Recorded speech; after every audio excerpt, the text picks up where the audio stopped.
What was the most degrading rule in your household? On my 8th birthday, my father made me kneel on the kitchen floor and explained that I was now old enough to follow the women's rule.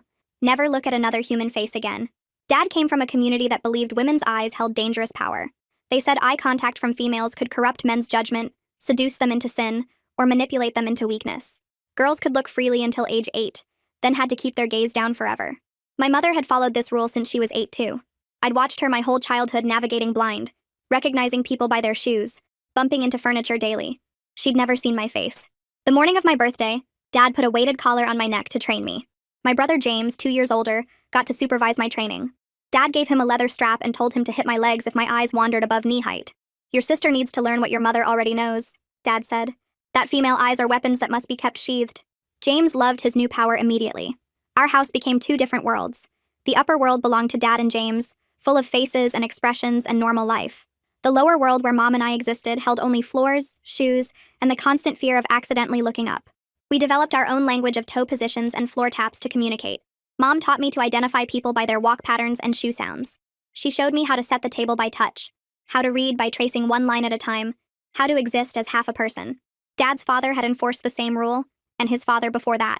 5 generations of women who'd never seen their children's faces grow up. Dad had photos of his great-grandmother from before her 8th birthday, then nothing after. Just images of the top of her bowed head. He kept these photos as proof the system worked. See how peaceful she looks, he'd say. No defiance in those downcast eyes. I clung to those photos, as depressing as they were, because they were the closest thing to a human face I was allowed to see. James got crueler as we got older. He'd hold my homework above my sightline and make me beg him to lower it. During meals, he'd describe how disgusting my food looked, knowing I could only see the edge of my plate. He'd stand on chairs to put his feet at my face level, then tell Dad I'd looked at him inappropriately. The strap marks on my legs never healed because he always found new reasons to use it. School meant special accommodations. Teachers thought I had a severe anxiety disorder that prevented eye contact. Dad had doctor's notes claiming I suffered from a rare condition. I learned to trace words with my finger, seeing one line at a time. Kids called me floor girl, and dropped things to watch me struggle with whether to pick them up. Some tried to force my head up as a joke until they saw the weighted collar bruises on my neck. Mom tried to protect me in small ways. She'd create distractions when she sensed I was about to slip up and look. She taught me her 20 years of tricks for survival in the floor world, but she couldn't always help. The day she accidentally knocked over Dad's coffee because she couldn't see the table, he grabbed her hair and forced her head down until her chin touched her chest. 20 years and you still can't manage basic tasks, he said while James laughed. That's when I snapped. The sound of my 10-year-old brother laughing at my mother's pain while she tried to clean up coffee she couldn't see broke something inside me. I raised my head and looked directly at my father's face. 13 years of trained submission shattered as I met his eyes. She's looking! She's looking! James screamed, pointing at me. Dad's shock morphed into rage as he stood up. You dare raise your witch eyes to me? He dragged me to the correction room, a windowless cell with mirrors painted black up to 5 feet high. Only the space I wasn't allowed to see reflected back. He locked me in for 3 days while James slid food under the door, describing his expressions that I couldn't see. The extended family arrived to restore order. Aunts who hadn't seen faces in decades examined my neck posture. Uncles quoted scripture about female submission. They discussed having me declared mentally unfit, maybe surgically blinding me for my own good. Mom whispered to the floor that I should just comply before they did something permanent. Then Mom ended everything. She shuffled into the correction room while Dad demonstrated proper gaze angles on me. For the first time in 28 years, she raised her head. Her neck cracked audibly as she looked him in the eye. I want to see my daughter's face, she said. Dad went white. She dialed 911 while maintaining eye contact, describing our situation. As sirens approached and Dad scrambled to hide the correction equipment, Mom turned to me. Look at me, she said. I raised my eyes and finally saw my mother's face, lined and fierce and beautiful. Never look down again. But as my eyes met hers, Dad grabbed the leather strap from James and advanced on both of us, saying, if you want to use your eyes so badly, let's see how well they work when they're swollen shut. Mom's hand shot out and caught Dad's wrist before the strap could hit us, her fingers wrapping around his arm with more strength than I knew she had after 28 years of keeping her head down. The pounding on our front door got louder and someone was shouting about police. Open up, while Dad's face went from red rage to white panic as he tried to pull free from Mom's grip, but she wouldn't let go. He dropped the strap and started shoving things into drawers, telling James to hide the collar in the basement. But James just stood there frozen as the door crashed open, and 3 officers rushed in with their hands on their weapons. They pulled Dad away from Mom and pushed him against the wall while another officer took James to the living room, and the third one guided Mom and me to the kitchen, everyone in different rooms within seconds. Dad started talking fast about how this was a religious household, and we had freedom of worship in America, and they had no right to interfere with family discipline. But the officer with him just kept asking if anyone needed medical attention, while Mom stood there with her chin up, staring straight at Dad through the doorway, even though her whole body shook like she had a fever. The paramedics showed up and checked us over right there in the kitchen, shining lights in our eyes and feeling our necks, then said we needed to go to the emergency room for proper documentation of injuries. Shut up. James started screaming from the living room that we were betraying everything, that we were destroying the family, that God would punish us for our defiance, while they loaded Mom into one ambulance and me into another. Through the back window, I watched two officers reading Dad his rights while he stood there in handcuffs, his mouth moving, but I couldn't hear what he was saying anymore. At the hospital, they put us in separate rooms at first, but then brought us together once they realized we were both victims, and a nurse came in with a camera and started taking pictures of every mark on my body. She explained each photo as she took it, saying this bruise here would be evidence, this scar would help the case. These collar marks on my neck showed a pattern of abuse, all while being gentle and asking if I needed breaks.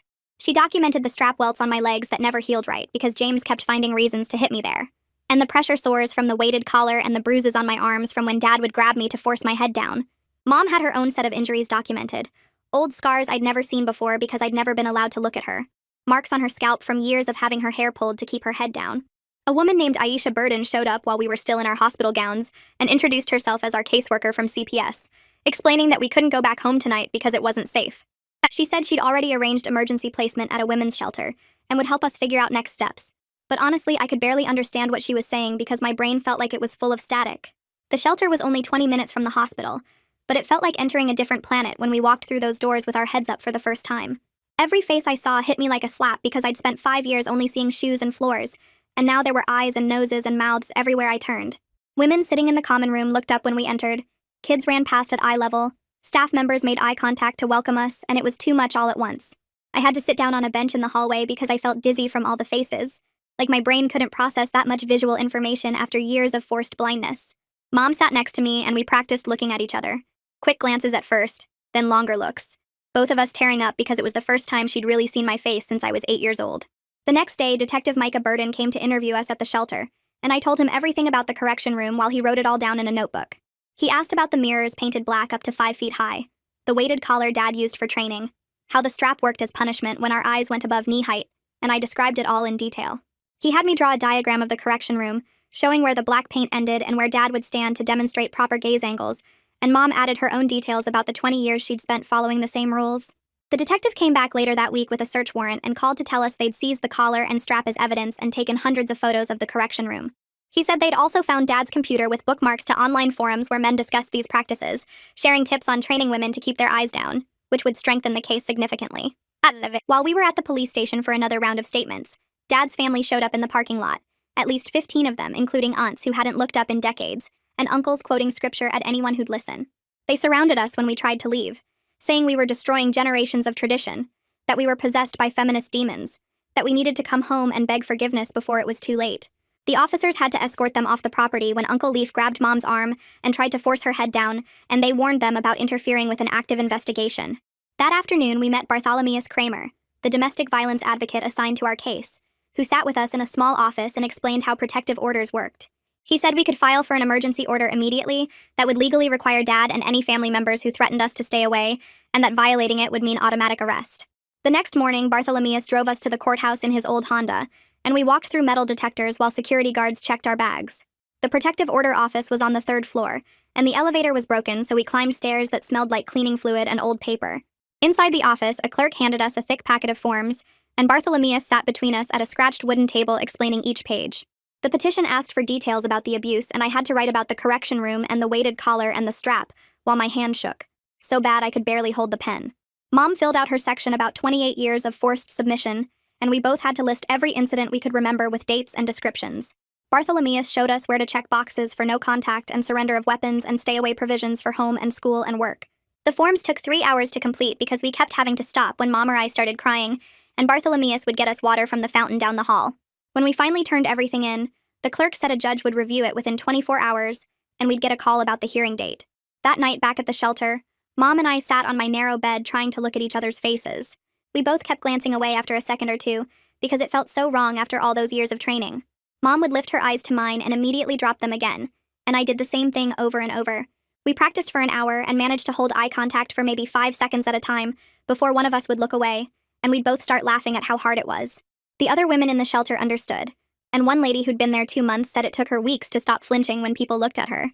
Over the next few days, we spent hours in courthouse waiting rooms for different hearings and meetings. The family court waiting area had plastic chairs and flickering lights and crying babies and couples arguing in whispers. Other women there had bruises they tried to cover with makeup and kids who clung to their legs, and everyone looked tired and scared. One woman told me her husband broke her arm twice, and another said she'd been to court 6 times trying to get protection. The bailiff called cases by number not name, and we waited 4 hours just to get our hearing scheduled for the following week. And 3 days later, we finally got in front of a judge who looked at our paperwork for maybe 2 minutes while we stood at a wooden podium. "I'm granting a temporary protective order effective immediately," she said, and stamped our papers with a red seal. The order said Dad had to stay 500 feet away from us and surrender any guns to the police within 24 hours and have no contact through third parties. Mom squeezed my hand so tight my fingers went numb, but we both knew this was just paper, and Dad had lawyers and family money and connections. That evening my phone rang showing James's number, and I almost answered before remembering what Bartholomew said about contact violations. "Please come home, I hate it here," James said in the voicemail, and he was crying hard. "Uncle Leaf hits me and makes me sleep in the basement, and nobody will make my lunch for school." I played it 3 times, and wanted to call him back so bad, but Bartholomew said any contact could void the order and get us in trouble. Aisha came to the shelter the next day with new phones and helped us set them up with different numbers. She showed us how to turn off location services and make our social media private, and screenshot any messages from Dad's family before blocking them. We had to document everything in a notebook with dates and times, and she said to save voicemails and texts as evidence. She helped us forward our mail to a post office box, and showed Mom how to check her credit report for any accounts Dad might have opened. A week at the shelter turned into 10 days, and then Victim Services approved funding for a motel room while we waited for housing assistance. The motel was 40 minutes from our old neighborhood, and had water stains on the ceiling and a broken air conditioner, but it had 2 beds, and a deadbolt, and a chain lock. We bought groceries at the dollar store and cooked on a hot plate, and it felt safer than the shelter, because we didn't have to follow curfew rules. Whitney Morrow from my school called and said she needed to meet with me about accommodations now that she knew the real situation. She came to the motel and sat on the one chair, while Mom and I sat on my bed, and she had a folder full of papers about modified schedules and counseling services. "I'm so sorry we didn't know," she said, and she looked like she might cry. She set up a safety plan where I could leave class if I felt overwhelmed and arranged for me to eat lunch in her office instead of the cafeteria. Going back to the school was scarier than I expected because everyone already knew something had happened. Kids whispered when I walked by, and some girl I didn't even know asked if it was true my dad was in jail. They called me Cult Girl instead of Floor Girl now, and somebody had written Crazy Family on my locker in Sharpie. But when a group of boys tried to mess with me at lunch, I looked right at them and told them to leave me alone, and they actually backed off because I wasn't looking at the ground anymore. The second week back, James showed up during lunch period standing by the front doors of the cafeteria. He saw me through the glass and started waving and calling my name and trying to get me to come outside. The security guard saw him and checked his clipboard and walked over to escort him off campus. James kept yelling that he just wanted to talk, and he was sorry, and he missed me, but the guard made him leave, and I watched through the window as he walked to the street, still looking back at the school. I felt sick watching him go because he looked smaller and his clothes were dirty, and part of me wanted to run after him even though I knew what he'd done to me all those years. Detective Burden called that afternoon while Mom was at her temp job doing data entry for minimum wage. He sat across from me at the motel's wobbly table and pulled out his notebook. He explained the prosecutor had been reviewing all the evidence for 3 weeks now. The charges would include child abuse and assault, but the legal process would take months. He showed me copies of the photos they'd taken of the correction room and Dad's computer history. The online groups Dad belonged to had names like Traditional Family Values and Biblical Womanhood Training, but the posts inside were about punishment methods and control techniques. Detective Burden said this evidence was strong, but we needed to be patient. The next day, Aisha came by with news about James. CPS had interviewed him at Uncle Leaf's house where he'd been staying since Dad got arrested. James kept repeating the same stuff Dad always said about women needing to keep their eyes down. He told the social worker that Mom and I were the ones who were sick and needed help. They'd mandated therapy for him, but Aisha pulled me aside later. She said James was refusing to cooperate and Uncle Leaf wasn't helping much either. That night, Mom came back from work exhausted, and we sat at the motel table with a calculator and a notepad. The motel cost $40 a night, which was $1,200 a month. Mom's paycheck would be $800 after taxes if she got full hours. We needed food and clothes and bus passes and everything else we'd left behind. The numbers didn't add up no matter how many times we tried. We filled out applications for emergency assistance and food stamps. Mom started looking through job listings for anything that paid better, but every application asked about work history. She hadn't worked in 20 years because Dad said women belonged at home. The housing applications we'd submitted 2 weeks ago all came back with the same answer. The waitlists were 12 to 18 months long for affordable apartments.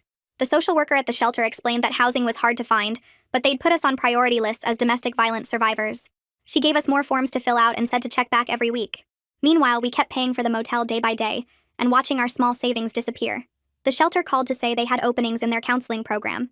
We met Dorothea Kramer in a small office with motivational posters on the walls. She specialized in trauma and had worked with abuse survivors for 15 years. She taught us breathing exercises for when the panic hit. She showed us how to press our feet into the floor and name 5 things we could see to stay grounded. She explained that healing wasn't a straight line and some days would be harder than others. I practiced looking at her face while we talked and only got dizzy twice. Mom struggled more because 28 years of looking down had trained her neck muscles to lock up. Dorothea was patient and never pushed us to go faster than we could handle. 3 weeks into therapy, Mom and I were lying in our motel beds unable to sleep. The people next door were fighting, and it reminded us both of home. Mom started talking about her own childhood in the dark. Her mother had followed the same rules since she was 8 too. Her grandmother before that. She told me how her mom would tap messages on the floor with her toes when Dad's father wasn't around. How they'd developed their own language of survival just like Mom and I had. She said her mother died when Mom was 15, and she never got to see her face as an adult. I stopped blaming Mom for not protecting me sooner that night. We were both trapped in something that had been going on for generations. Neither of us had chosen this. People from our old church started reaching out through Facebook and email. Some sent messages of support saying they'd suspected something was wrong. Others called us traitors and said we'd destroyed a good man. That Mom's cousin sent a gift card for groceries through Bartholomeus because she couldn't contact us directly. Dad's sister left voicemails calling us liars and threatening to sue for defamation. We learned to check who was messaging before opening anything. Bartholomeus helped us block the angry ones and save the supportive messages as evidence. 6 weeks after Dad's arrest, we had to face him in court for the preliminary hearing. The courthouse was old and cold and full of people waiting for their cases. Dad sat at a table in a gray suit looking calm and respectable. His lawyer was a thin man with glasses who kept shuffling papers. Mom and I sat behind the prosecutor's table trying not to shake. Dad's lawyer stood up and argued this was about religious freedom. He said the family had practiced these traditions for generations without government interference. He called it a cultural practice that shouldn't be criminalized just because mainstream society didn't understand it. He used words like heritage and beliefs and parental rights over and over. I felt sick hearing our torture described as tradition. The prosecutor, Cassandra Pina, objected firmly every time he tried to minimize what happened. She stood up and presented the medical photos of my neck bruises and leg welts. She showed pictures of the correction room with its mirrors painted black. She read from Dad's online posts about training women through pain and submission. She played the 911 call where Mom's voice shook as she described years of abuse. The judge looked at everything carefully and asked questions about the evidence. Dad's composure finally cracked when the judge denied his request for reduced bail. His face turned red and he started to stand up before his lawyer pulled him back down. The judge found probable cause to move forward with all charges. Dad would stay in jail until trial unless he could post the $50,000 bail. The bailiff read out the bond conditions while Dad stood there in his orange jumpsuit looking smaller than I'd ever seen him. No contact with us directly or through third parties. Mandatory check-ins 3 times a week at the station. No leaving the county without permission. No access to computers or phones except for work purposes with supervision. The judge made him repeat each condition back to confirm he understood. Dad's eyes found mine as 2 officers moved to escort him back to holding. Even from across the courtroom with guards between us, that stare made my skin crawl. His mouth moved like he wanted to say something, but the officers turned him around and walked him through the metal door. Mom grabbed my hand so hard her nails dug into my palm. Outside the courthouse, Aisha pulled us aside to explain what happened with James. Since Dad couldn't have custody from jail and Mom had the protective order covering James too, they'd placed him with Uncle Leaf out in the suburbs. The placement was supposed to be temporary, but Leaf had already filed for permanent guardianship. James would have to go to therapy twice a week as part of the custody agreement. I asked if we could visit him, but Aisha shook her head and said not until the therapist cleared it. Part of me felt relieved not to see him, but mostly I just worried about what Uncle Leaf would teach him. 3 days later, Detective Burden called us to come to the station for an update. He sat us down in the same interview room where we'd given our first statements. His laptop was open, showing screenshots of online forums I couldn't read from my angle. He explained that when they searched Dad's computer, they found him posting on private message boards about training women. There were hundreds of members sharing techniques and photos of their correction rooms. Some posts went back 8 years with Dad giving advice to other fathers about weighted collars and punishment schedules. The detective said this could help find more witnesses or victims, but it also meant our case might get bigger than just Dad. Mom asked if that meant more people would know our story, and he nodded. The prosecutor wanted to use it as evidence of planning and intent. 2 weeks passed before we could go back to the house for our things. The police said we needed an escort for safety and evidence preservation. The morning was cold and gray when the patrol car picked us up from the motel. Walking up our front steps made my legs shake, so bad I had to hold the railing. The door still had yellow tape crosses over it that the officer cut through with a knife. Inside, everything looked exactly the same but felt completely different.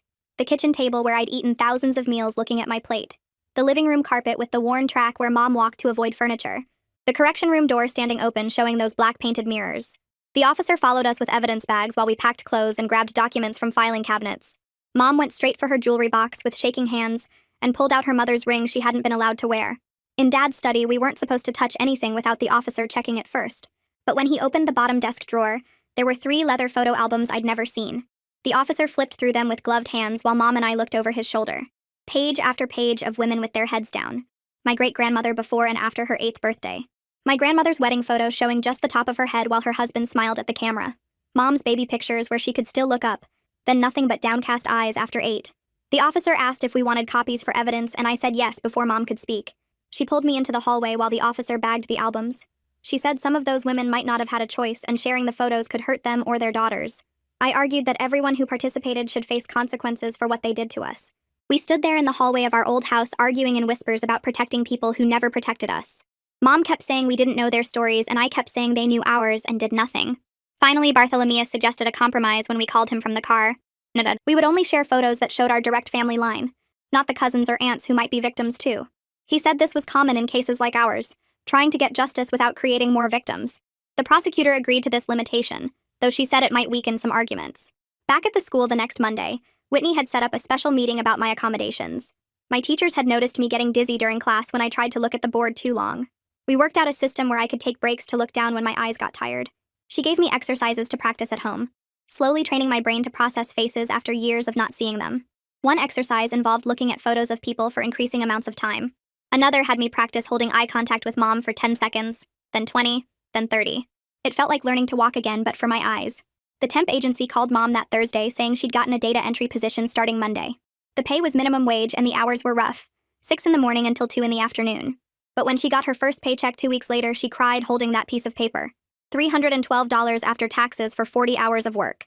It barely covered our motel room for a week, but she'd earned it herself. She taped the pay stub to the motel mirror and looked at it every morning.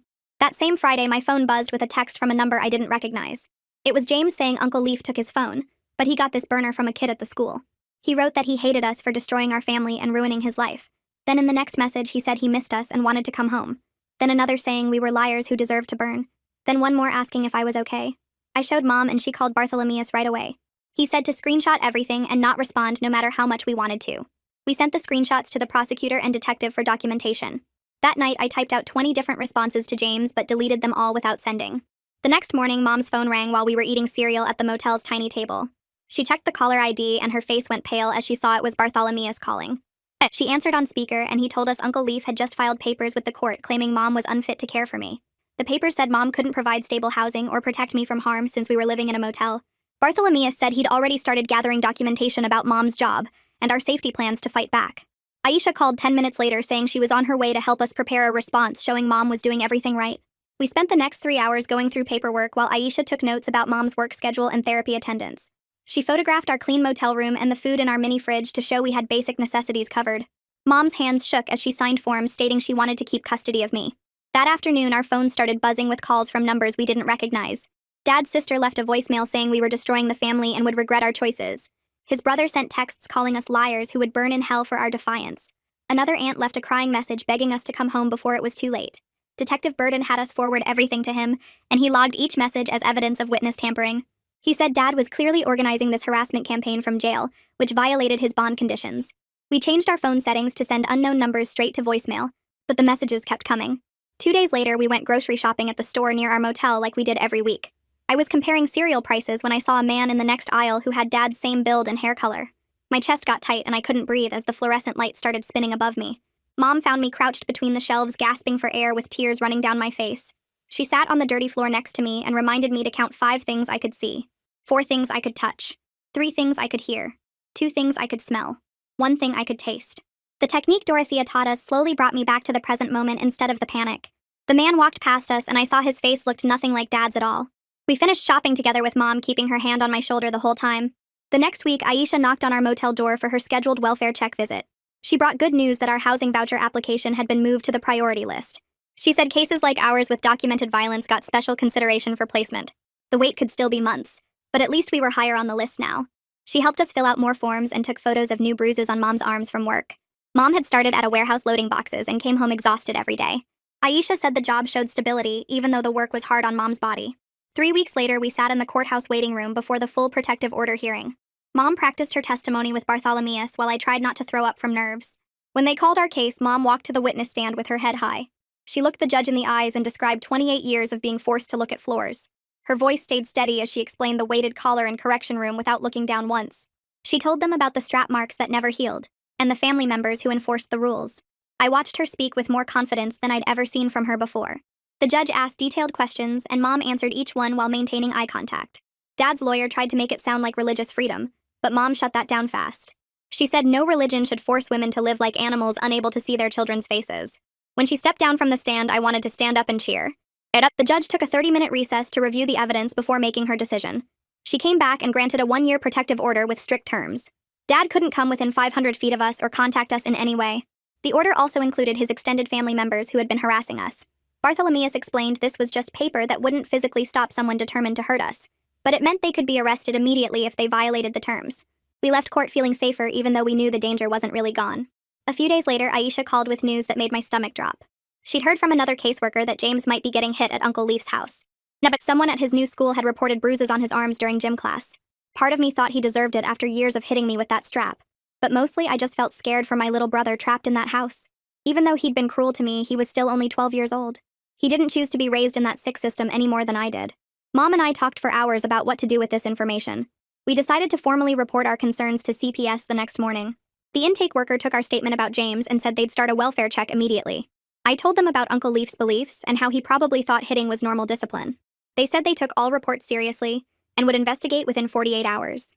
2 days later, we had our regular therapy appointment with Dorothea at the counseling center. I told her I felt guilty about James maybe getting hurt because of our actions. She helped me understand the difference between guilt and responsibility for what happened. I didn't cause Dad to abuse us or Uncle Leaf to hit James. I couldn't fix everyone in my family or save them from their choices. All I could control was my own healing and making sure I broke the cycle. She gave me exercises to practice when the guilt felt too heavy to carry. That Friday afternoon, Cassandra Pina called while Mom was at work. She said Dad's lawyer wanted to discuss a plea deal to avoid going to trial. He would admit to lesser charges if we agreed to certain conditions they hadn't specified yet. We had to decide if we wanted the trauma of testifying at trial or accepting whatever deal they offered. Cassandra said she'd get the full terms and we could discuss it next week. I sat in our motel room after the call, staring at the wall, feeling completely overwhelmed. The next week, Cassandra called back with the plea deal details, and Mom decided we wouldn't take any restitution money, even though we desperately needed it, because she said our peace was worth more than staying connected to Dad's family in any way. I watched her hang up the phone and count our last $20, knowing we'd made the right choice, even if it meant more nights eating ramen. We kept applying for housing and working with Aisha, who fast-tracked our applications everywhere she could. Mom picked up extra shifts at the temp agency doing data entry while I stayed at the motel after school doing homework on the wobbly desk. We saved every penny we could and bought generic everything at the dollar store. Some nights we shared a single can of soup for dinner, but at least we could look at each other while we ate it. 5 months after everything started, Aisha called with the news that our housing voucher finally got approved for a small 2-bedroom apartment on the east side of town. She met us at the housing office where they handed us the keys, and Mom started crying right there in the lobby. I held those keys so tight they left marks in my palm, because they meant we finally had a real home that nobody could take away from us. The apartment was on the 3rd floor of an old building with peeling paint and creaky stairs, but it had 2 bedrooms and a door that locked and windows we could see out of at any height we wanted. Moving day came 2 weeks later, and we loaded our few donated furniture pieces into a borrowed truck from the shelter. The couch had a rip in the cushion and the kitchen table wobbled, but we arranged everything carefully in our new space. Mom hung pictures on the walls at eye level, including one of us she'd taken with her phone at the courthouse. The apartment was mostly empty, but seeing those pictures where we could actually look at them made it feel more like home than our old house ever did. We spent that first night sitting on the floor eating takeout Chinese food and looking around at our own walls and our own space where nobody could hurt us. At the school the next month, I finally worked up the courage to tell my closest friends what really happened, instead of the anxiety disorder story. Sarah and Megan listened while I explained about the collar and the correction room and why I'd really kept my head down all those years. Sarah pulled away after that and stopped sitting with me at lunch, but Megan stayed and even brought her cousin who'd survived something similar. I learned that not everyone deserved my truth, and that was okay, because the people who mattered would understand. More kids found out over the next few weeks, and some were cruel about it, but others surprised me with kindness. Meanwhile, Aisha called with news about James that made my chest tight with complicated feelings. CPS had removed him from Uncle Leaf's house after finding bruises, and placed him with Dad's cousin Jonah, who lived 2 towns over. Jonah had agreed to supervised placement and was getting James into proper therapy 3 times a week. I felt relief knowing he was away from Uncle Leaf and maybe had a chance to learn that what we grew up with wasn't normal or okay. Part of me still hated him for all those years with the strap, but he was only 12 and hadn't chosen to be raised that way any more than I had. 3 weeks later, we got word that Dad had agreed to plead guilty to reduced charges of child endangerment instead of the assault charges. Cassandra explained he'd get 2 years probation and mandatory domestic violence classes, but no jail time. It wasn't the justice I'd hoped for, but she said it meant we wouldn't have to testify at trial and relive everything in front of a jury. Mom and I sat in the courthouse hallway after signing the paperwork, feeling both disappointed and relieved that we wouldn't have to see him again. Detective Burden came by our apartment the following week to close out the active case file. He brought copies of all our statements and evidence photos in case we ever needed them for protection orders or future issues. He gave us his business card and said to call if anything happened, but that we'd done everything right to protect ourselves and should be proud. I kept his card in my wallet next to the protective order just in case. Mom started job training for medical billing through a program Aisha had found that helped domestic violence survivors.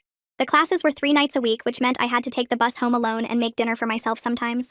The schedule was hard, and Mom came home exhausted, but she said learning a real skill that paid better than temp work would give us a better future. She studied at our wobbly kitchen table every night with her books spread out, and I helped her practice medical codes. I started physical therapy for my neck problems at the clinic near our apartment because years of forced downward posture had damaged my spine alignment. The therapist showed me exercises to strengthen the muscles and gave me stretches to do every morning. She said the damage wasn't permanent, which made me cry with relief, and already the daily headaches were getting better with treatment. The appointments cost money even with our insurance, but Mom said my health was worth eating ramen a few more nights. About a month later, Bartholomeus called to say one of Dad's sisters wanted to send us money through his office to help with expenses. She was respecting the protective order by not contacting us directly, but wanted us to know not everyone in the family agreed with what happened. Mom thought about it for days before accepting the $300 which paid for my therapy and groceries for a month. We realized the family was fracturing, with some people clinging to the old traditions, while others were quietly choosing to support our freedom, even if they couldn't say it openly. 8 months had passed since we left and Christmas was coming up, our first one in the apartment without Dad or James around. Mom bought a small fake tree from the dollar store, and we spent the afternoon putting cheap decorations on it while holiday movies played on our old TV. She made spaghetti with garlic bread, and we sat on the couch eating off paper plates, watching movies where families fought and made up by the end. Nobody yelled at us for looking at the screen or made us eat facing the wall. The next week we had to go to the courthouse for Dad's compliance review hearing, where they'd check if he was following his probation rules. The courtroom was smaller than the one from before, and Dad sat at a table with his lawyer while we sat in the back row with Cassandra. The probation officer stood up and read from a folder about Dad attending his required domestic violence classes every week and passing his drug tests. She said he'd missed 2 classes but made them up, and that his group leader reported mixed progress with him still denying some responsibility, but at least showing up. The judge looked through the papers and told Dad to keep attending and that they'd review again in 3 months. Dad turned to look at us as he left, but we kept our eyes straight ahead until he was gone. A few days later during our therapy session, Dorothea brought up the idea of supervised letter exchange with James if I wanted to try reconnecting safely.